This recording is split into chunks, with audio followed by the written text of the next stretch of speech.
नमस्कार दोस्तों, wizard competition classes में आपका स्वागत है। मैं सुधांशु सक्सेना आज भौतिक शास्त्र के कुछ इम्पोर्टेंट क्वेश्चन के बारे में बताऊंगा, जो बहुत इम्पोर्टेंट है किसी भी कंपटीशन एग्ज़ाम के लिए। 9th 10th से रिलेटेड क्वेश्चन होगा, ज़्यादातर 9th का क्वेश्चन होगा। तो दोस्तों स्टार्ट करते हैं भौतिक शास्त्र यानी फिजिक्स। तो सबसे पहले हम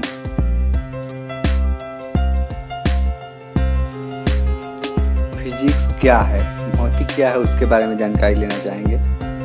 विज्ञान की वह शाखा जो द्रव और एवं ऊर्जा के मध्य परस्पर संबंधों का अध्ययन करती है, उसे भौतिक कहते हैं।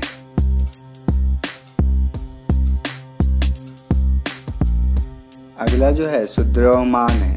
ठीक, तो किसी भी वस्तु में पदार्थ की मात्रा को द्रव्यमान कहलाती है। किसी भी वस्तु में पदार्थ की मात्रा द्रव्यमान कहलाती है।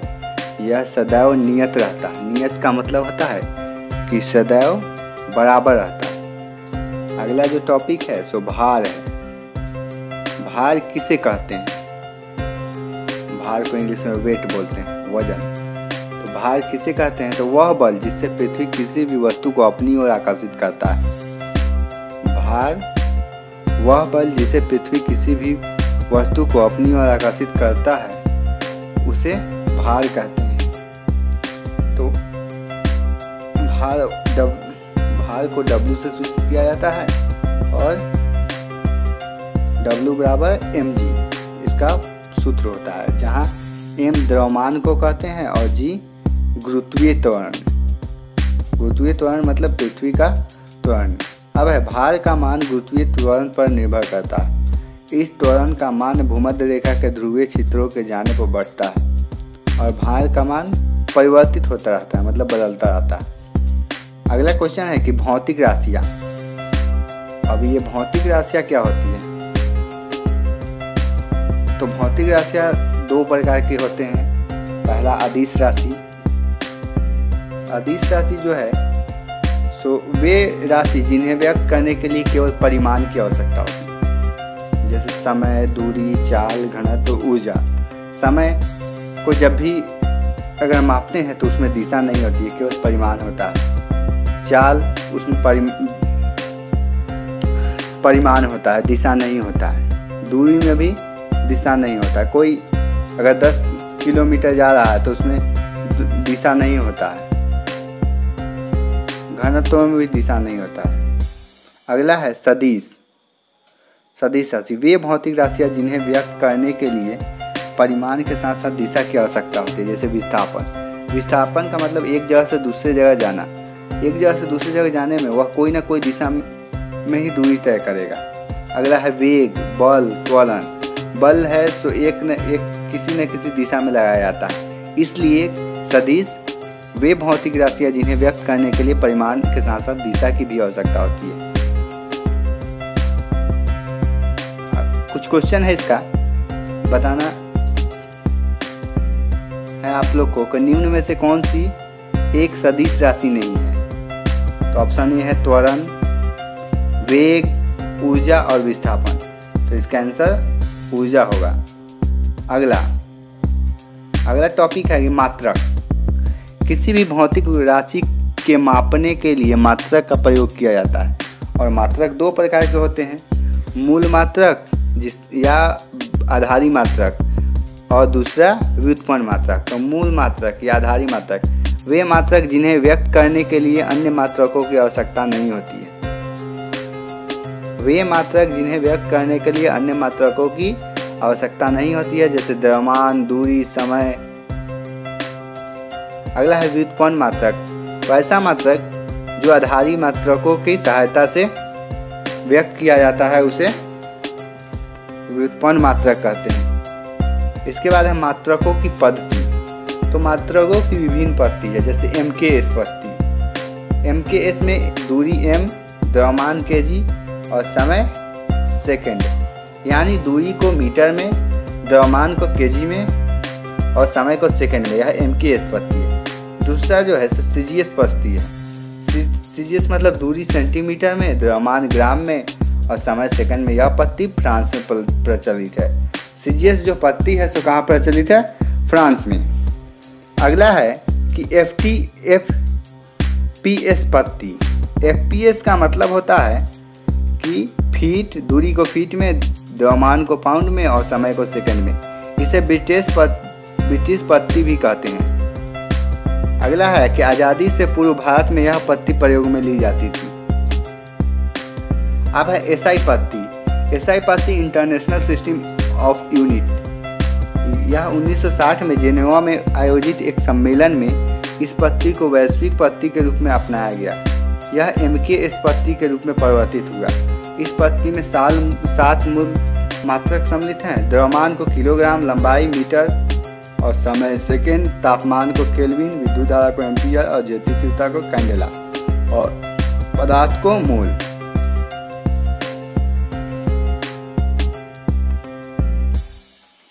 अगला है टॉपिक कि दूरी के मात्रक। दूरी मापने के लिए मात्रक क्या है? खगोलीय इकाई। एक खगोलीय इकाई पृथ्वी और सूर्य के मध्य औसत दूरी को दर्शाती है। 1 AU = 1.4 × 10⁻11 m। अगला है दूसरा है प्रकाश वर्ष। एक वर्ष में प्रकाश द्वारा तय की गई दूरी को प्रकाश वर्ष कहते हैं। यानी 1 LI = 9.46 × 10⁻15 m।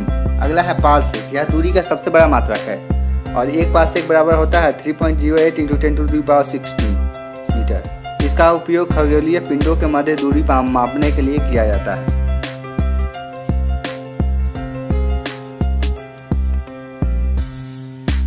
अगला जो है टॉपिक सो गति है। गति किसे कहते हैं? तो जब कोई वस्तु समय के साथ किसी वस्तु का स्थिति में परिवर्तन होना गति कहलाता है।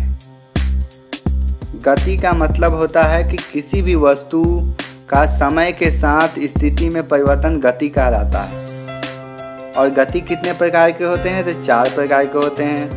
रैखिक गति, आवर्त गति, दोलनी गति और वृत्तीय गति। तो और अगला जो क्वेश्चन है सो विराम क्या है? गति के बारे में जान गए तो उसके बाद विराम के बारे में जानना है। तो विराम में क्या होता है कि किसी वस्तु या पिंड को समय के साथ परिवर्तन न होना विराम कहलाता है। कोई एक वस्तु एक व्यक्ति के लिए स्थिर अवस्था में दूसरे व्यक्ति के लिए गति में हो सकती है। गति की अवस्था का मापन सदैव मूल बिंदु से किया जाता है। मूल बिंदु मतलब जहाँ से वह स्टार्ट होता है। अब है रैखिक गति। गति के प्रकार 4 प्रकार के होते हैं। पहला जो होता है सो रैखिक गति होता है। रैखिक गति का मतलब कि वो वैसी गति जो सीधी रेखा में गमन करे। सीधी रेखा में जैसे बंदूक से निकला हुआ गोली सीधी रेखा में गमन करता है। अगला है वृत्ताकार या वृत्तीय गति। तो इसमें होता है वैसी गति जिसमें कोई भी वस्तु गोल आकार में, वृत्त के आकार में गति करता है। जैसे हो गया आपको मौत के कुआं में जो बाइक नचता है वह वृत्तीय गति है। अगला है दोलनी गति। वैसे गति जिसमें कोई वस्तु एक बिंदु पर आगे पीछे लगातार करता है उसे दोलनी गति कहते हैं। और चौथा जो है सो आवर्त गति है। आवर्त गति का मतलब होता है कि वैसी गति जो एक ही स्थान पर बार बार ऊपर नीचे करे वह आवर्त गति होता है। आवर्त गति मतलब सिलाई मशीन का सुई जो आवर्त गति है। अगला है चाल। अगला जो टॉपिक है तो चाल है। चाल क्या होता है? तो एक निश्चित समय अंतराल में किसी वस्तु द्वारा तय की गई दूरी उसकी चाल कहलाती है। और एकांक समय में किसी वस्तु द्वारा तय की गई दूरी बराबर v बराबर s/t।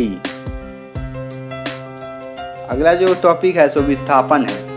विस्थापन मतलब एक जगह से दूसरी जगह स्थापित हो जाना। विस्थापन मतलब क्या होता है कि प्रारंभिक बिंदु से अंतिम बिंदु की सरल रेखीय दूरी के मध्य विस्थापन धनात्मक ऋणात्मक शून्य हो सकता है।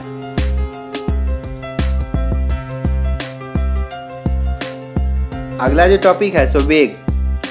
वेग क्या है? तो किसी वस्तु द्वारा एक निश्चित दिशा में एकांक समय में तय की गई दूरी को वेग कहते हैं। चाल और वेग में अंतर क्या है? तो देखिए, चाल एक अदिश राशि है, वेग सदिश राशि है। चाल सामान्यतः वस्तु के केवल चाल मापी जाती है और वेग इसका प्रयोग शोध में होता है। त्वरण, किसी वस्तु के वेग में परिवर्तन की दर को त्वरण कहा जाता है। किसी वस्तु के वेग में परिवर्तन की दर को क्या कहा जाता है? त्वरण। और यदि वेग की वृद्धि हो रही हो तो त्वरण प्लस में होगा, वेग में कमी होगी तो यह ऋणात्मक होगा। ऋणात्मक त्वरण को मंदन भी कहते हैं। त्वरण का SI मात्रक मीटर प्रति सेकंड स्क्वायर है। यह एक सदिश राशि है।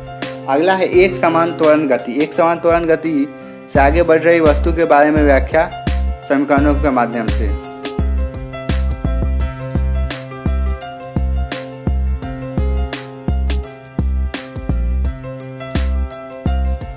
उसके बाद है अगला टॉपिक गति के नियम। गति के नियम कितने प्रकार के होते हैं? तो गति के नियम 3 प्रकार का है। न्यूटन के द्वारा यह प्रतिपादित किया गया था और न्यूटन ने सबसे पहले इसके बारे में बताया। तो गति का पहला नियम है कि कोई वस्तु यदि आराम या विराम की अवस्था में है तो वह उसी अवस्था में रहती है। यदि गति की अवस्था में है तो वह गतिशील ही रहना चाहती है जब तक उस पर कोई बाहरी बल आरोपित नहीं किया जाए,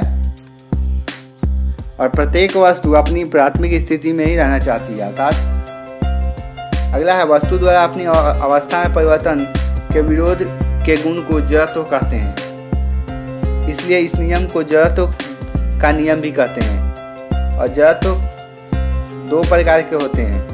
आराम की अवस्था में जड़त्व, जैसे गाड़ी के अचानक चलने पर बैठा व्यक्ति पीछे की ओर धक्का महसूस करता है, पेड़ को हिलाने पर फलों को नीचे गिरना। दूसरा है गति की अवस्था में जड़त्व। लंबी कूद में खिलाड़ी कूदने से पहले कुछ समय तक दौड़ता है। चलती हुई गाड़ी में अचानक ब्रेक लगाने पर यात्री आगे की ओर धक्का महसूस करता है। इसे गैलीलियो का नियम भी कहते हैं। अगला है कि गति के नियम से बल को परिभाषित किया जाता है। गति का द्वितीय नियम किसी वस्तु के संवेग में परिवर्तन की दर पर उस वस्तु के आरोपित बल के समानुपाती होता है। संवेग की दिशा वस्तु पर आरोपित बल की दिशा के समान होती है। इसे संवेग आवेग का नियम भी कहते हैं। संवेग क्या है? अगला है जो संवेग क्या है? किसी वस्तु के द्रव्यमान और उसके वेग के गुणनफल को संवेग कहा जाता है। संवेग सदिश राशि है, इसे P वेक्टर से दर्शाया जाता है। P vector equal to mv, यानी m द्रव्यमान v वेग। अगला है आवेग क्या है? किसी वस्तु पर आरोपित बल और उसके समय अंतराल के गुणनफल को आवेग कहते हैं। आवेग एक सदिश राशि है। आवेग और संवेग दोनों का मात्रक समान होता है। आवेग को j वेक्टर से दर्शाया जाता है और j vector equal to vector f into t। आवेग किसी वस्तु में होने वाली हानि के समानुपाती होता है।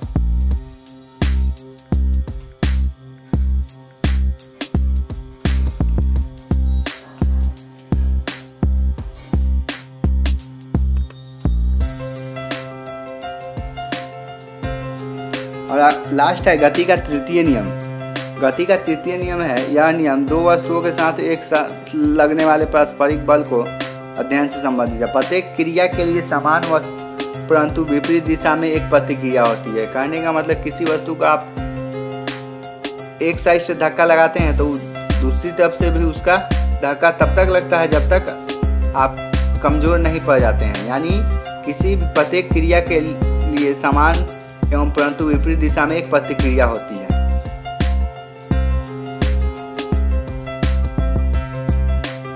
अगला है बल। अगला टॉपिक है बल। बल क्या है? तो बल वह भौतिक राशि है जो वस्तु के गति को रोकता है या बढ़ा देता है। बल के आने से किसी भी वस्तु के गति में परिवर्तन हो जाता है या परिवर्तन करने का प्रयास करता है। और बल जो है सो सदिश राशि है जिसका मान वस्तु के द्रव्यमान और उसके त्वरण के गुणनफल के बराबर होता है। किसी वस्तु पर लग रहे बल के बारे में पूर्ण जानकारी की शर्तें: बल का परिमाण, बल के कार्य करने की दिशा, वह बिंदु जिस पर बल कार्य कर रहा हो। बल का SI मात्रक क्या होता है? तो न्यूटन, CGS मात्रक डाइन और FPS मात्रक पाउंड। बल F बराबर ma। F बराबर सूत्र होता है ma।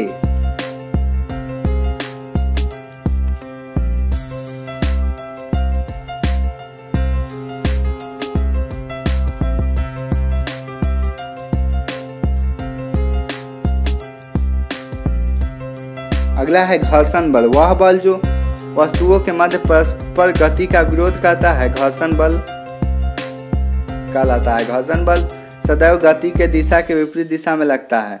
यह बल वस्तु के प्रकृति पर निर्भर करता है कि चिकनी सतह वाले वस्तुओं में घर्षण बल कम और खुरदरी सतह की वस्तुओं में अधिक होता है। घर्षण बल 3 प्रकार का होता है: सीमांत, सर्पी, लोटनी। सीमांत जो होता है यह बल 2 स्थिर वस्तुओं के मध्य कार्य करता है। दूसरा सर्पी, यह बल उस समय कार्य करता है जब वस्तु दूसरी वस्तु के सतह पर गति करती है। और तीसरा लोटनी, रोलिंग फ्रिक्शन फोर्स, जब वस्तु दूसरी वस्तु की सतह पर लौटती है यह बल कार्य करता है। अगला है उत्प्लावकता क्या है। किसी भी द्रव का वह गुण जिसके द्वारा उसमें डुबोई गई वस्तु ऊपर की ओर एक बल आभास करती है उसे उत्प्लावकता कहते हैं। यह ऊपर की ओर लगने वाला बल उत्प्लावन या उत्प्रेक्ष बल कहलाता है। जब कोई वस्तु द्रव में डुबोई जाती है तो उस पर 2 बल कार्य करते हैं।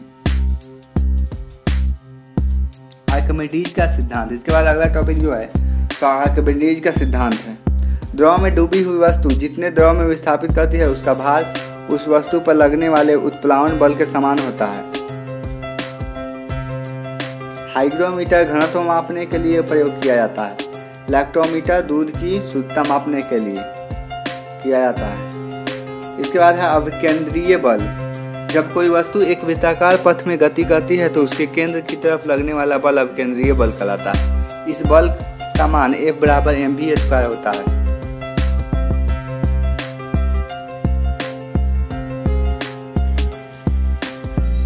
अगला जो टॉपिक है सो गुरुत्व बल के बारे में। गुरुत्व बल का वह बल जिससे पृथ्वी प्रत्येक वस्तु को अपने केंद्र की ओर आकर्षित करती है उसे गुरुत्व बल कहते हैं। इस बल का से उत्पन्न त्वरण को गुरुत्व जनित त्वरण कहते हैं। चंद्रमा पर गुरुत्व जनित त्वरण पृथ्वी की तुलना में 1/6 होता है। जी के मान में परिवर्तन। ध्रुवों में जी का मान अधिकतम होता है। विषुवत रेखा पर जी का मान न्यूनतम होता है। पृथ्वी की सतह के ऊपर नीचे की ओर जाने पर जी के मान में कमी आती है और जी के मान का पृथ्वी की घूर्णन गति बढ़ने से घटता है और इसके घटने से बढ़ता है। जी का मान का मतलब गुरुत्वीय त्वरण। तो दोस्तों कैसा लगा वीडियो? अगर अच्छा लगा तो सब्सक्राइब करें, लाइक कमेंट और शेयर ज़रूर करें दोस्तों। और जो भी प्रॉब्लम हो उसके लिए कमेंट ज़रूर करें।